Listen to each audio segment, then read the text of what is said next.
You still on there? Oh, there we go. Uh, Are we just getting right into it, We're right? just gonna jump We right just gonna into jump it. right into it. All Welcome right. to They hey, they they changed our intro a little bit here. and that's fine. That's perfectly fine. They can do that. We're good with it. So I'm just gonna go ahead and kick it off. Then I'm Kick, gonna kick it off. kick it off, baby. All right, then let's do it. All right, welcome to the Sick Podcast Anvil Show. I know that you noticed that I am slightly not Acosta, and that's just because I'm Chris Jackson. You know me from the Horseshoe Mob Podcast, but you know what? I decided to go ahead and just go ahead and jump in here tonight. We talk Colts on Tuesday. You know what? I feel like talking Colts today, so let's just go ahead and do it. But before we do, let's go ahead and talk to some of the things that are going ahead and get the bills paid around here, right? Let's do it. All right. So first off, make sure that you are, I'm going to say purchasing Homage. They basically specialize in ultra comfy, high quality looks, repping sports, pop culture, and more legendary moments. Learn more about Homage with the link in the description. Also, you'll be able to go here. If you're watching from YouTube, watch it on there. I believe the same link is going to be on Facebook as well. Is that correct? Yes. All right, fantastic. All right, and then also, I don't know if it's going to be available on Twitter, but we could also see if we could parlay that into that as well. Make sure that you are visiting the page at SickPod Colts because they'll be able to have all the information on there where you can go ahead and purchase. Also, do not forget to subscribe to the YouTube. That's Sick Podcast Anvil Show, and yeah. Make sure that you're subscribing, running the numbers up. The better that you are as far as that goes, you let more Colts Nation know that we're here and we're always representing the team, or they're here and always representing the team. I'm just here right now, but you know what? You don't care because you know what? You love me, so that's fine. All right. So We without do we do love you. That's see, absolutely facts. I appreciate that. I appreciate that. That warms my heart. That warms my heart.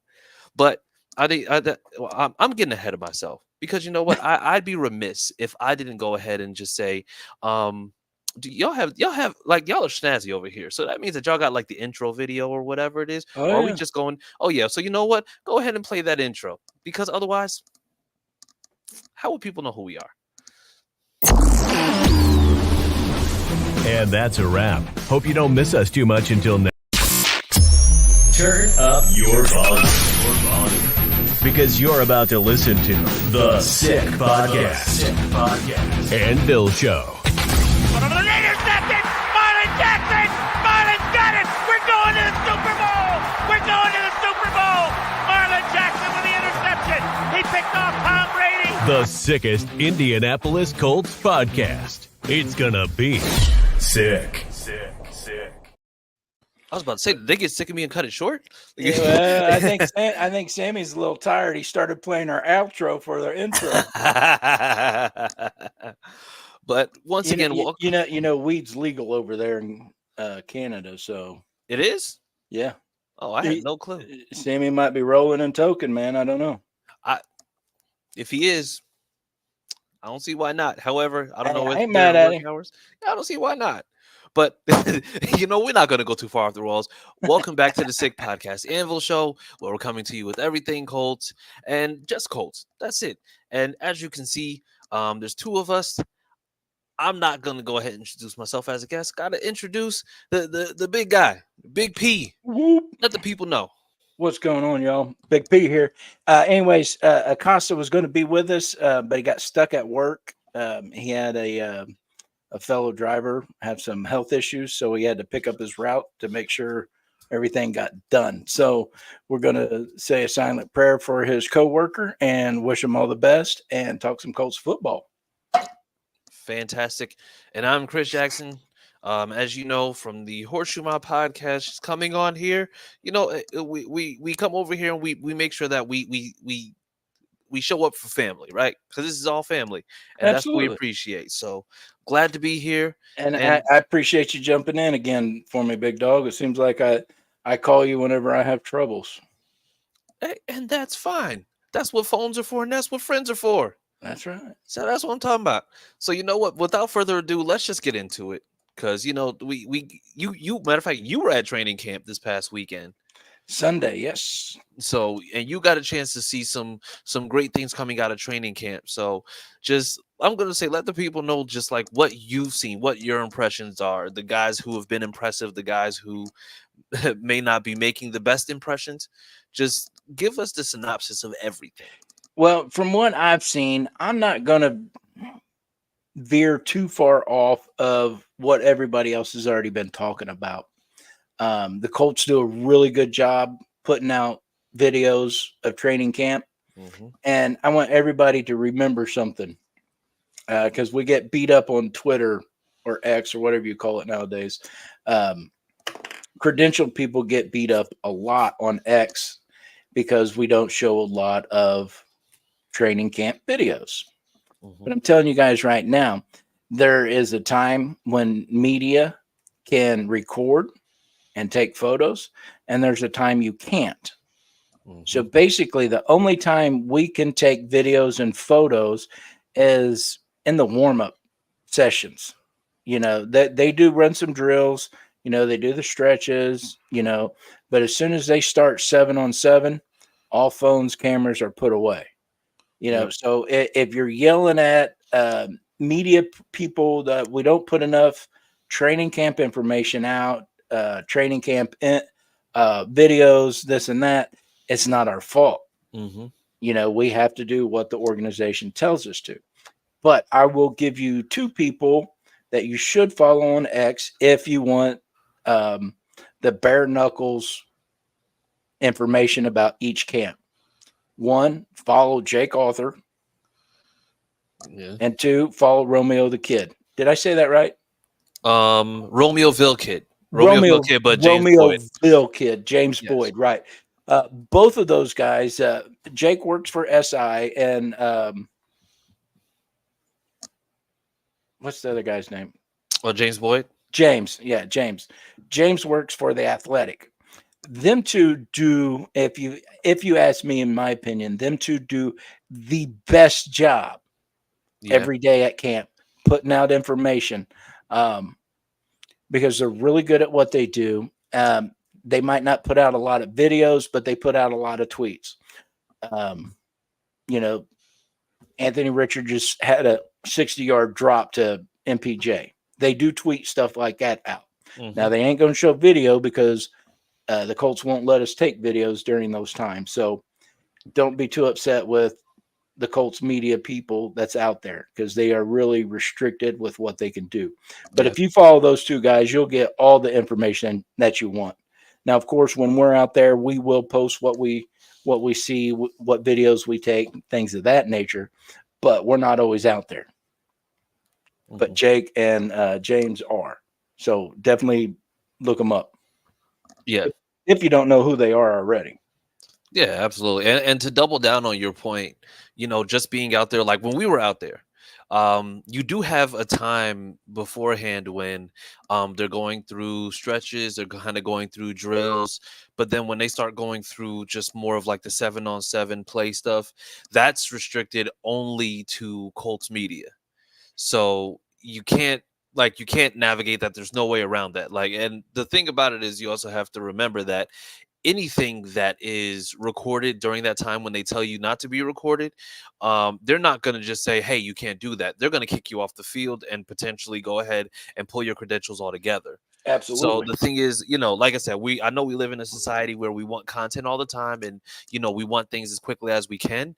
But when it comes down to it, you have to just understand that you're getting the content as it can be given to you in that manner. So don't get too upset. I know you want to see more, but at the same time, it's like what the scope for which we can go and just put the stuff out there is just very, very small, and it's like I said, it's a limited window. So.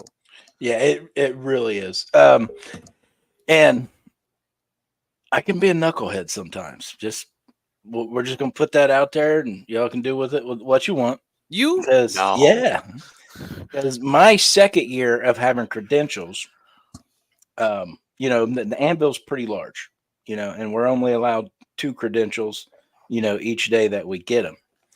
And this one particular day, Clyde and Acosta was on the field with their credentials. I was actually in the stands as a fan. Well, they don't say anything to fans about, hey, no recording, no recording. So I'm recording an indoor practice and I'm posting it on Twitter. Well, the very next day, I got a phone call from the Colts front office. Big slap in the hands. Yep. Basically, oh boy, don't you do that shit again. You are a credentialed member of this organization. You will follow our rules or you will not be around. Yeah. So I'm like, yeah, I'm sorry, I wasn't thinking. Yeah. So they really do watch all their credentialed people on social media, and if you're not doing and following their rules, you can get in big trouble. Oh yeah, absolutely. So, but outside of that, outside of that, like I said, I know the last few weeks, how, and of course, elephant in the room. How's Anthony Richardson been looking? I'm gonna say from that field level view that you have. I'm gonna say specifically for that Sunday practice. Anthony's been looking, in my opinion, Anthony's been looking great all camp. Hmm. Not just from where I physically saw him, but the videos I've seen. The biggest issue that I've seen so far with Anthony in camp is the pressure from Latu. Yeah. Because Latu is coming around that tackle really, really quick. And I think his quickness has not necessarily stymied or confused him, but caught him off a guard a couple of times. It's like, whoa, where the hell did you come from? Type reaction. You know what I'm saying? So Yeah. that's the only negative I've seen. Of course, he doesn't make every pass catchable. Yeah. It's training camp. This is where you're supposed to make mistakes. So he can go the entire practice 0 for 11 Yeah. in receptions, and I'm not going to sweat it because that's what these days are for. These Mhm. days are for, making mistakes, going back, watching film, getting the coaching from your coaches, getting the mental reps as you're watching the film, and then the next time you're out on the field, make those corrections. So I look at things a little bit different. Yeah. Some people might worry, oh my God, he only made one completion today. Oh, we suck again.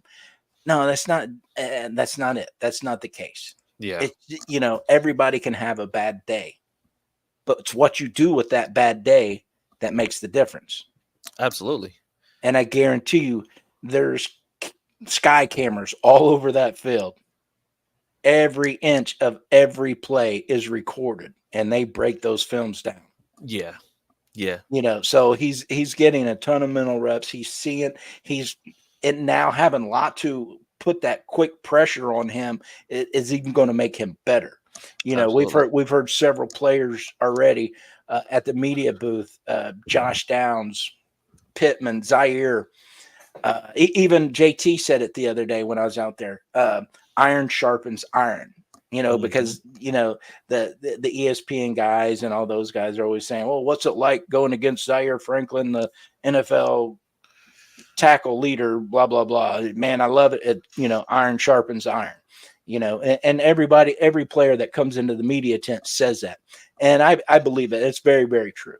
Oh, absolutely. And it's, I'm gonna say I probably wouldn't have said this prior to last season, but I mean, you also have a coach that is making sure that he holds people very much accountable. Like it's crazy because of the fact that I think that first game that we saw, like we saw the year before last, players were just making mistakes left and right, and they may not see a series the next game, but then they were still playing. As soon as Deion Jackson had that game where he had more fumbles than yards, they were just like, "Oh yeah, no, you're no, we're not doing that. That's not going to go." So I mean, we've seen exactly like how Shane Steichen works, and that iron sharpens iron mentality. For me, it's just like it's shining through now more than ever because if you're looking at Shane Steichen, he's a football guy. And if you're not making the plays, then he's going to be noticeably pissed off. Like, okay, yeah, we need to do better, or the guy behind you is going to be starting over you. Yeah. So, yeah, and so speaking of, because like I said, you got a chance to see in camp, certain things, but um, we got some news regarding a certain player that has started to become very beloved amongst the fan base, Josh Very Downs. beloved. Yeah, Josh Downs. He was, I'm gonna say he's probably become, or he's becoming one of those names that's echoing in Colts fans' minds repeatedly, and yeah. So he got injured. I'm gonna say, when was it? Tuesday? No, it was. Matter of fact, yesterday. It was yesterday. Was it yesterday or Tuesday? So it was. I believe it was yesterday. Maybe it was. Yeah, you might. Yeah, I think you're right. Yeah, it was yesterday. So, um, basically, apparently, it was just a play between, um, it was a play between him and Nick Cross, and I guess Nick Cross came in late, and because of the late hit from Nick Cross, um, yeah, that basically makes He sure that, tackled him, rolled him up, and he got a high ankle sprain. yeah, yeah, it was, and that in and of itself was like, come on, bruh. Like, what are we doing here? And I think that that is now they're saying it's 4 to 6 weeks, but with it being 4 to 6 weeks, now we're talking about the safety position, because now Nick Cross is in everybody's crosshairs, no pun intended.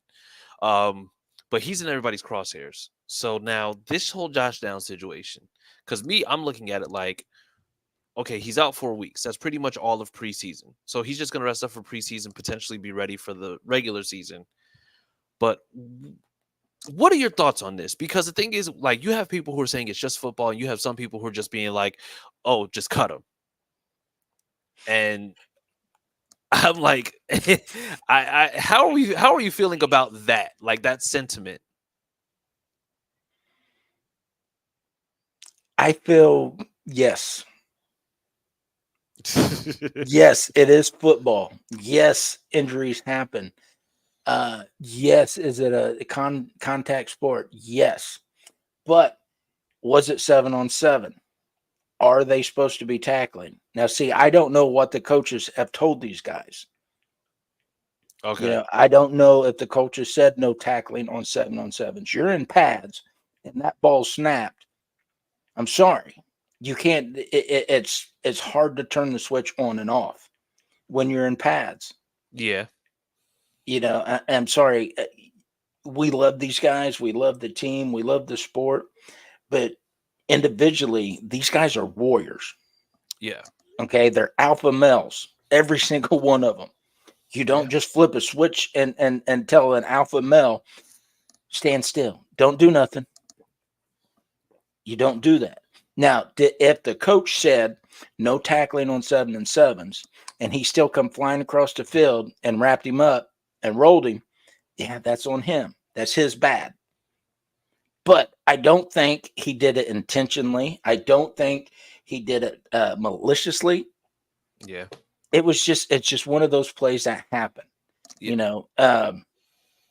Who's to say that it didn't happen before Nick got to him? Yeah. We only seen, matter of fact, I didn't see any video of that actual play. Yeah. I don't know if anybody else has, but I haven't seen it. So maybe he was making a cut, and as he was going down because he twisted his ankle on the cut, there's Nick Cross. I don't know. I haven't seen it, but it is football. These things do happen. Yeah. Let's count our blessing that it's only a high ankle sprain. Mm-hmm. It's not broke. He's not in a cast. He's not going to be out all season. Yeah. And then on top of that, we have a very young safety room. Yeah. Okay. And these guys are competing their asses off every play to make the team and for that starting position. So how do you shut it off? Just, you can't do it. I'm sorry. So to me, I'm not going to say it was one of those perfect storm scenarios, but it has the makings of that perfect storm. Yeah. The competition side of things, Pads are on. The ball was hiked. Everybody's watching the safety position right now. Yeah. Everybody. Yeah. Because what have we been talking about last couple of weeks? Oh, we need to bring that veteran in, and oh my God, Tennessee just signed Diggs, and now we got to get Simmons, and now I guarantee you everybody's watching that safety position. So if that's me trying to win that position, trust me, I'm going to be knocking some motherfucking heads Oh yeah. because it's about me and what I got to do to get to where I need to be. Yeah. But I wouldn't do it. I wouldn't hurt somebody like that intentionally. And I don't believe Nick did either. Yeah. And I think that's where things are kind of getting wrapped up. Um as far as like the way that it happened, it's the knee jerk reaction, because the knee jerk reaction is always going to be to assume the worst, and then when they come out and just say something, they're just like, oh well, then that's not what happened. But the problem is that the way that Josh Downs has came off during this whole entire training camp, the way that the safety room right now is, it's young, and also it's a safety room that they haven't made any changes to. So there's already, I'm going to say, kind of like a small dark cloud over it. But then now that safety room, which is seen as a problem, which is seen as, and for lack of a better word, as a weakness, now we're seeing that this safety room potentially, or I'm going to say the safety room got Josh Downs hurt. So then, of course, it's just like there needs to be blame put somewhere. If we're being completely honest, if we have Justin Simmons, or let's just say we had Justin Simmons from the beginning of training camp, and this same play happens to Josh Downs, I don't think the reaction is going to be anywhere near as crazy as it is amongst the fan base with certain people, because of the fact that they're going to say, "Oh, well, it just had to be a play. Justin Simmons, he's a veteran. He knows what he's doing. This, that, and the other." Like, there's an automatic assumption that will go along with it. But the Mm-hmm. problem is that with Nick Cross, he's somebody who hasn't necessarily gotten a lot of reps, who hasn't been able to consistently be a starter. So that means And now, prove himself day yeah, in and day out. Now, exactly. let me take this comment here from Adam. He says Shane ripped into Nick the second it happened, scolded him for it, not keeping him up. No NFL team has tackling in 7-on-7s. They just don't. Okay, see, I didn't know that. And again, when I started my comment, I said I didn't know if they said no tackling. I don't know, but if Adam's saying it, I trust what Adam's saying. hmm Yeah, and like I said, and there is no tackling in 7-on-7s. It's just like they're doing pads, but it's light. But once again, I mean, you're talking about guys who, in the heat of everything, you're kind of going a little. I'm gonna say you have to run at a certain speed, but the speed has to be fast. You have to be able to show that you're getting into that spot. Not only that, but the Absolutely. thing is, I mean, we're going into Nick Cross's third season here. And we're going into a third season where we still don't know exactly what we're getting. So there's a little bit more to prove. Now, once again, I'm not saying that he went into it with the thought process that he needs to go ahead and hit somebody and then that's just going to be that. But the thing is also, it's like you're wanting to see something out of people. You're wanting to see exactly what they got. And you know, I'm not saying that it was necessarily a good play, because for one, I didn't see it. So I'm not going to be making assumptions just based off of what they're saying or what's going on in camp or what we're hearing. But what I can say is that if he's going, and I mean, he's fighting for a job and he's having to make a play, I get it. Like, you have to show that you can go and just be out there. And if we're being honest, Nick Cross has been able to go ahead and really just go and get into good spots and do exactly what he needs to do, because of the fact that he's really, really, really been putting in the work. So ultimately, I don't think this should be an indictment on him. I know that he's saying that you got to keep him upright and you got to do that, but I mean, like I said, it's just like the guy's fighting for his job and potentially for his career. So I mean, it sucks. Like, it absolutely sucks that Josh Downs ended up getting hurt. But Yeah. honestly, but let me ask you a question: would we care as much if it was like Jawan Winfrey or Laquan Treadwell? Would we care? Yes. As much? No. No, absolutely. I don't believe we would. Now, and I will say this about Nick. Um, Earlier this summer, the Anvil had the opportunity to uh, do the media for Josh Downs' inaugural football camp. Okay. And Nick was there. And we got to interview Nick in the middle of the Colts indoor practice facility. It was freaking wild. And, basically he said, yeah, I'm out here to support my brother. Yeah. So I guarantee you it wasn't done maliciously. It was just one of those fluke things that happened. Maybe he, like you're saying, he was running to get into the spot and just couldn't readjust his speed down. And they collided. They went down. Yeah. The scolding part, I take it no different. And to me, it shouldn't be no different than the coach getting on somebody because they didn't do what they said. Yeah. Coach tells you not to jump off sides and you jump off sides, he's going to chew your ass. Oh yeah. You know what I'm saying? If coach tells you not to fumble the ball and you do, he's going to chew your ass. If the coach tells you to keep everybody upright and you don't, he's going to chew your ass. Yeah. But I don't think any of this should have any merits whether he stays on the team or not. Yeah. That decision needs to be based on his play and play alone. Not this one incident. Because, like you said, we haven't seen anything. At least I haven't. On the severity of the tackle. Things of that nature. So, I don't know. I'm not ready to crucify him over this. Absolutely not. Does it suck? Yeah. Because, from day one, everybody fell in love with Josh Downs. Yeah. Everybody. He's a great kid. Yeah. He's an absolute great kid. His little brother's awesome. His mom's awesome. His dad's awesome. You know what I mean? They're just it's an entire awesome family. There's no reason not to love this kid. And for him to get hurt, yeah, you're going to get upset. But get upset over the injury, not the person that caused it. Because to me, there's a lot of different variables that we just don't know. Yeah. And I'm not ready to crucify him.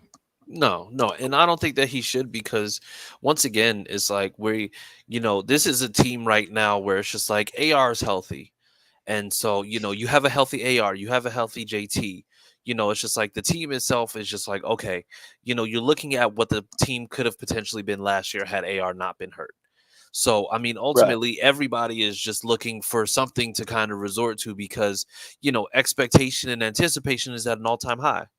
So ultimately I think we have to really just kind of back off. I'm going to say, and I'm just saying in general, in regards to the way that we're going about it, because we're overreacting to football, and football is a physical sport. Stuff happens. It's we've just started to hear about all the injuries happening, and it's not just in Colts camp, it's in the league. Yep.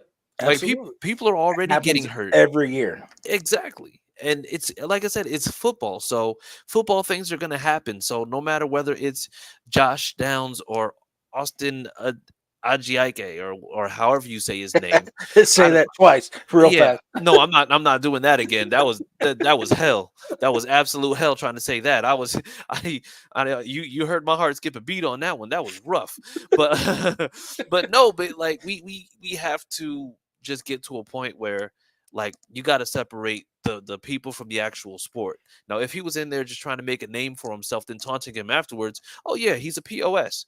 But the thing is, it's just like this guy, he's trying to make a name for himself, and he's trying to do things just like anybody else out there.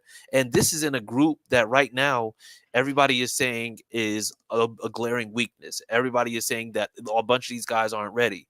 Like, they're saying that Julian Blackmon is the best of the group, and then there's a big drop off with the other ones. Nick Cross is somebody that I've said numerous times that I would like to see something from this year, because I feel like he actually can be, the missing link if he's better than advertised. But it just sucks that this happens, because now this casts a shadow over him. So now even more so, there's a lot more pressure because now he has to carry around that tag of being the guy who was reckless. So now he's going to almost have to play flawlessly just to go ahead and not just earn the spot, but earn back that trust with the fan base where he shouldn't have to. Agree. Sammy, bring up that last comment from Adam J. Adam J says it was a straight up tackle from behind. Josh made the catch and had 2 or 3 steps on Nick, just didn't pull back. A couple sources have said the same thing, that they were there when it happened. See, there you go. So you're going full speed and you just couldn't back off enough. It was an accident. It happened. Sorry. And I'm definitely sorry that it happened to Josh. I wanted to see, I want all our guys to be healthy.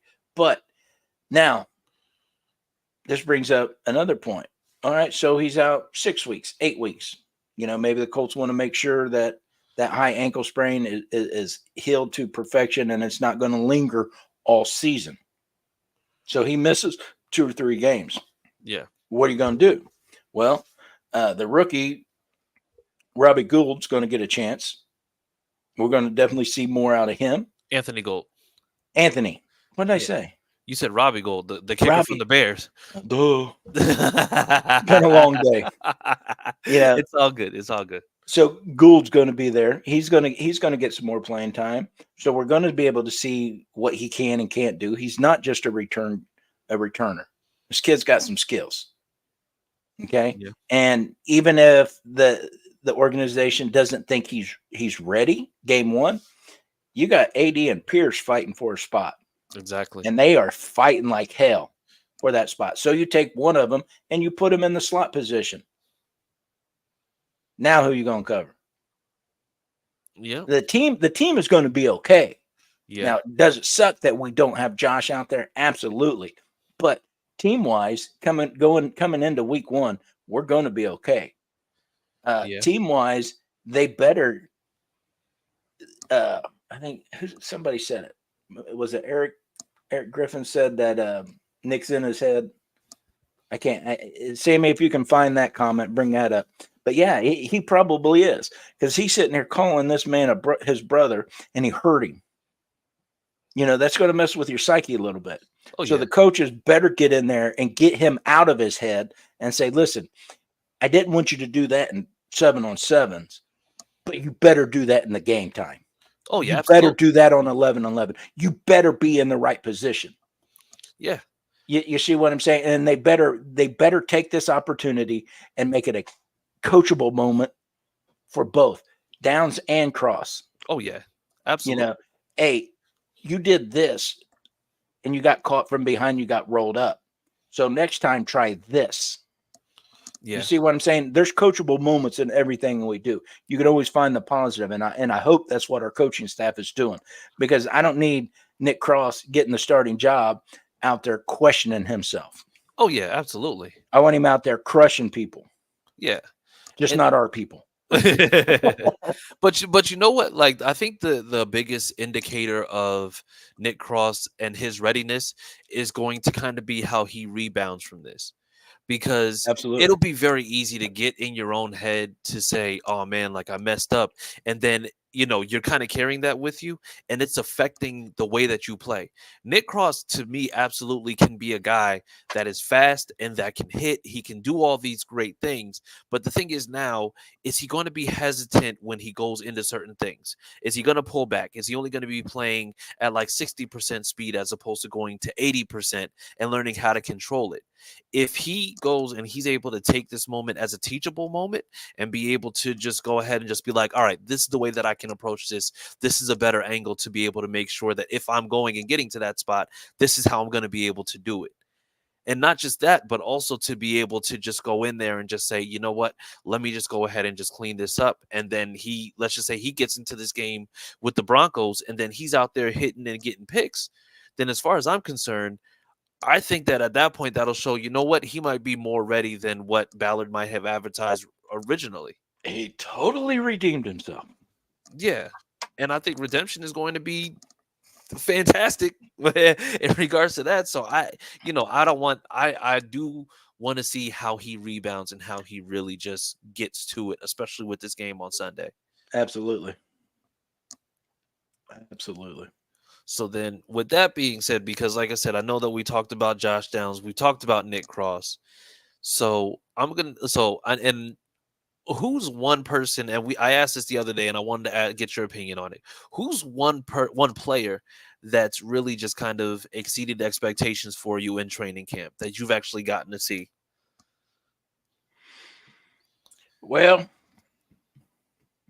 I'm not going to mention none of our rookies. Okay.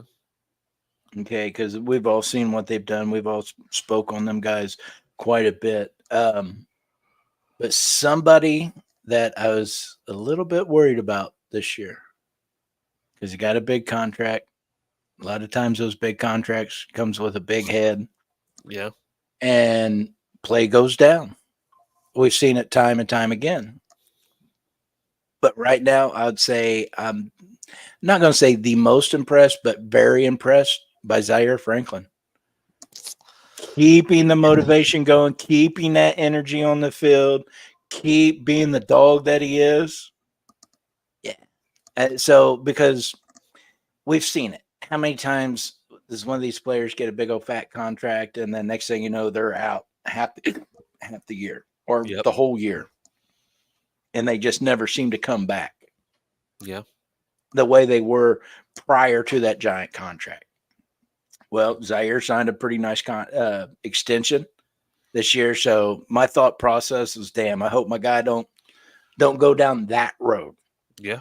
And so far from what I'm seeing, he's not. He's nowhere near that intersection. He's still out there. He's still bringing the energy, bringing the heat, and having a lot of fun out there. So I'm real pleased to see Zaire. Oh yeah, he absolutely was spirited. I'll say when we when got the chance to go to training camp week before last, he was talking his trash. He was all over the place. I mean, he was talking trash back and forth with Pittman, and I mean Pittman's a troll. So to be going back and forth with those two, it was like it was great to see, but at the same time, it's just like you can just see that competition. Like there's nothing big headed about it. Because now it's just like he's definitely going to talk his stuff and make sure that he's getting the defense riled up. Like when the twos came in and then he was sitting out, he's yelling at them and he's telling them, he's just like, oh yeah, it's just like they're not going to be able to stop you there. And I mean, that to me, that's making sure that you're just keeping everybody honest. Because if you got people watching you like that, that means that you really can't take plays off because he's looking at you. He's going to call you out by number or by name and say, yeah, what are you doing? So I like that guy. Yep. I do too. Like I do too. that's necessary. So I I appreciate Zaire for that. And I will tell the Anvil family this now. I did run into Zaire on Sunday. Didn't get to talk to him but a quick second. But he did tell me to tell everybody in the Anvil family, what's up? So there you go. You get your what's up from Zaire. That's dope. I like that. Yeah, Zaire's always been a good friend of the show. Yeah. But, and what I said is because that's the way I really feel about it. Mm-hmm. Adam, when I started speaking, first thing Adam put was Shaq. Yeah. And that one's probably the freshest in everybody's mind. Yeah. Exactly what I was talking about. But Zaire hasn't gone down that path. Zaire's staying the path of the dog. And he shows it every day at practice, and that excites me. That makes me extremely, extremely happy. Yeah. And I'm conflicted on the whole thing with Shaq only for the simple fact that the issue that I'm going to say I had with him was, he wasn't the same once Gus Bradley came in. When he was in Eberflus' system, Eberflus just let him. He just like, listen, just go where you're gonna go. You just fly around, just do whatever. But the problem was Gus Bradley's defense is just like you're kind of like you're playing in a box, and and then the injuries started stacking up, and ironically enough, it's funny that we talked about like Nick Cross getting heat for the Josh Downs injury, because I remember when Shaq didn't play pretty much like almost the whole entire year because of I think that was the Jeff Saturday year. He almost didn't play that whole year, and he got knocked out. I believe it was in the Titans game, and he was knocked out by Zaire Franklin because that's when the face mask hit his face, and then he had blood, then he had a concussion, and it was Zaire caught some heat because he had just came back, but now we see like Zaire stepped up in a big way even in the absence of Shaq not being there. So Yep. it's it's definitely been kind of crazy to see how things have shaped up over the last few years. It is. It's been a wild ride. Yeah. Oh, yeah. That's to put it mildly. Our fandom has been on a wild roller coaster ride. Oh yeah. Oh yeah. But you gotta love it. You gotta love it. So Absolutely. I don't see see any issues as far as that goes. So yeah, it'd be all right with that. But other than that, P, well, I mean, what else we got? What else we got? So I think Aaron asked if we were playing any starters Sunday. Have you heard anything? From what I understand, yes. Maybe very limited. I think AR. So I know that the plan is to get AR some reps because of the fact that you want to see him play with a couple different guys, but then also and this is my thought process. This hasn't been necessarily confirmed because I know that they talked about the depth chart, the unofficial depth chart for game 1. I believe that they're going to be playing the starters on a limited basis, but I actually want to see how they're going to do the Pierce AD Mitchell dynamic with Josh Downs out, because now you're going to have Pierce in the 2 and then AD in the 3, or potentially switch it, because if there's a chance that Josh Downs may not go week 1, that means that you're going to need to see exactly who's going to be able to go into those spots and exactly how that's going to work. So I'm going to say that's my thought process for exactly what they're going to do. See exactly who does what, see who works better in the slot, see who can play a number 2. I'm going to say semi well. And I mean, this is going to be, I'm going to say, a good opportunity to see whether or not Alec Pierce has really caught up, or whether he's just kind of stuck in that inconsistent, consistent kind of role that he's in. I agree. Yeah, I haven't heard exactly who's starting, who's not, how long they're playing. But I do believe we're going to see some starters out there. But I don't think we're going to see more than a series or 2, especially this first preseason game. Yeah. It may be if they want to get, some more reps in the second preseason game. Yeah. They might stay in a little bit longer. But I don't know. We'll see. I haven't seen any interviews where they're talking about who is starting, who isn't. But that doesn't mean that they're not out there. I just haven't seen them. Yeah. Yeah. Well, like I said, I think they released the unofficial depth chart the other day. So, like, for example, they have Zaire and Speed playing outside. They have Segan Alubi playing inside.